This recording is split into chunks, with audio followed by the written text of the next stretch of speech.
yesterday. Despite being tagged, Pickens will not be a holdout for his contract this summer, and he talked about that decision yesterday.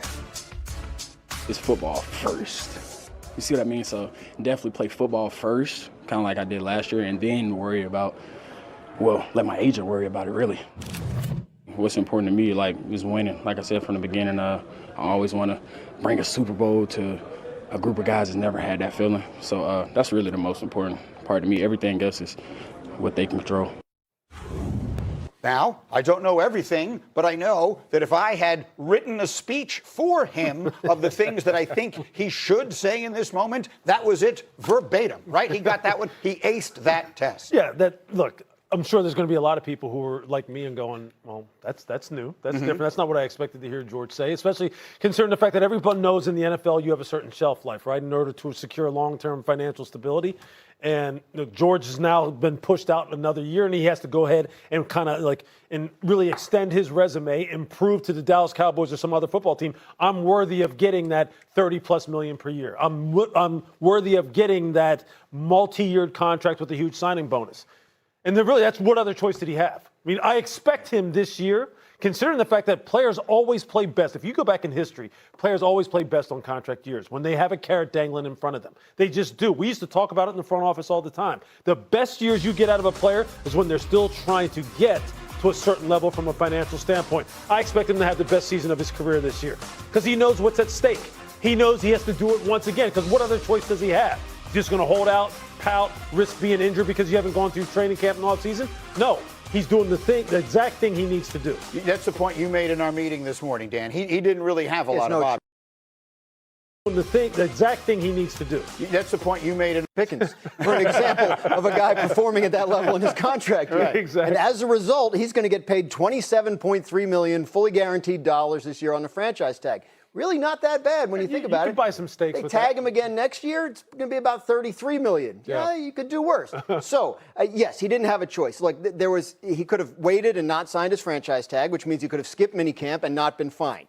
But frankly, the reason George Pickens doesn't have a long-term deal, or one of the reasons, is he comes with a little bit of a reputation in terms of has focus been in and out? Has he always been consistently on time to meet? All these kinds of things.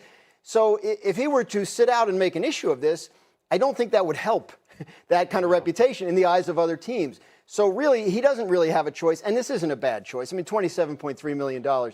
But the fact of the matter is, we've been talking about this for months, and I've consistently said, we haven't heard from him yet. He may be okay with playing on the franchise tag. This may be a bunch of drama over nothing. Turns out that was true. He's fine playing on the franchise tag. Let's go get it, and I'll show you. And then next year we'll be talking about, should I be the highest paid wide receiver? D. Wood, your thoughts? How professional of him. Yeah. Right? Think about it. Concept. Yeah. I mean, listen, but and the reason I don't make light of that is because of, listen, he was dealt by Pittsburgh for that exact reason, right? Because lack of professionalism and other things behind the scenes. So, listen, he's saying all the right things, and Lewis, you hit it on the head. He's playing in the contract year. So you would expect listen, I expect nothing but another career year out of George Pickens this year, considering contract. The Dallas Cowboys are going to be a team many view as want to be a team that's going to possibly contend in the NFC. So he's going to be on its best game. And I think both of you make a great point. Okay, it's not like my man's paying for free.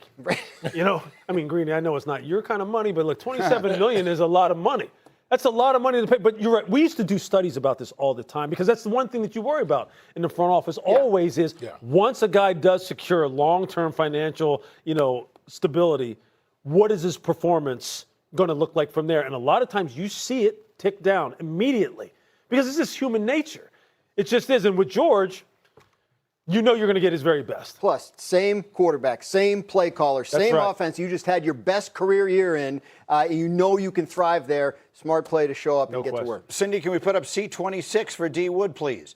Because the Cowboys, in addition to bringing back George Pickens and an offense that was outstanding, have, over the course of the last 10 months or so, acquired Quinnen Williams and Rashawn Gary and Jalen Thompson and Caleb Downs and Malachi Lawrence, each of whom, certainly multiple names on that screen, look as though they could be significant difference makers on the defense.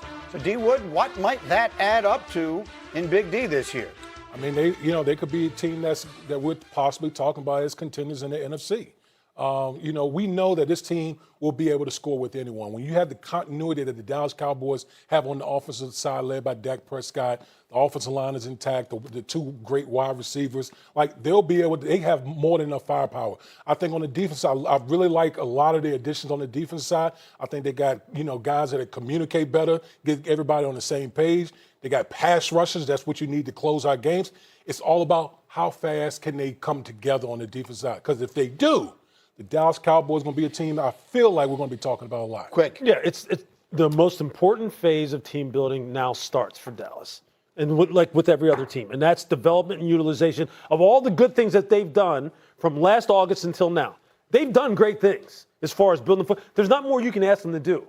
Development and utilization. That's where every team separates themselves. I think when we talk about the Cowboys, we know this front office can put together a good roster. Yeah. We have seen them put together 12-win teams. We have seen them put together division champions over and over and over again. The question about the Cowboys that can't be answered until January, really, is what's different about this team that can elevate them to a place they haven't been in literally 3 decades. There you go. Greeny, you know what it really boils down to? Yeah. It boils down to Dak Prescott coming to play when it matters the most. Perhaps. It matters when it counts, Quentin Williams, all the CeeDee Lamb.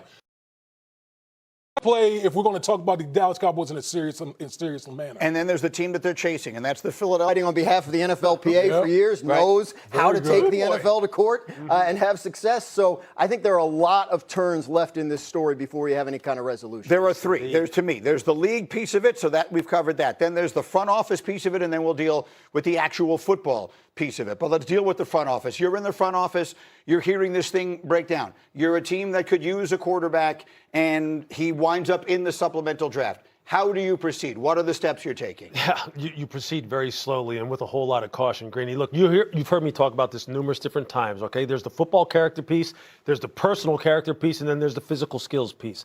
Before we even get to the physical skills, we're talking about personal character here now. Okay, and football character as it relates to how does he get on with the rest of the football team? Let's just put it this way. Locker rooms can tolerate a lot of things, and they have over the years, as Wood's going to talk about. We accept a lot of guys and all of their shortcomings into a locker room, and you're very forgiving of certain guys as far as their behavior, maybe things that they got into off the football field, because of the one thing that you really do kind of always gel with players about is this. We're here to win football games. And you trust that guys, when they go on the football field, all the stuff that maybe they're dealing with personally is left behind, because we're all out here trying to establish our livelihood, take care of our families, win football games, because that's what the profession calls for. With this young man, now think about this. You bring him into your football team. As a football player, you're going to be sitting there and thinking, hey, look, you're going to be scrutinizing every single thing he does on the football field on game day. Every pass he throws, you're going, if that's not a complete pass, did you try to do that?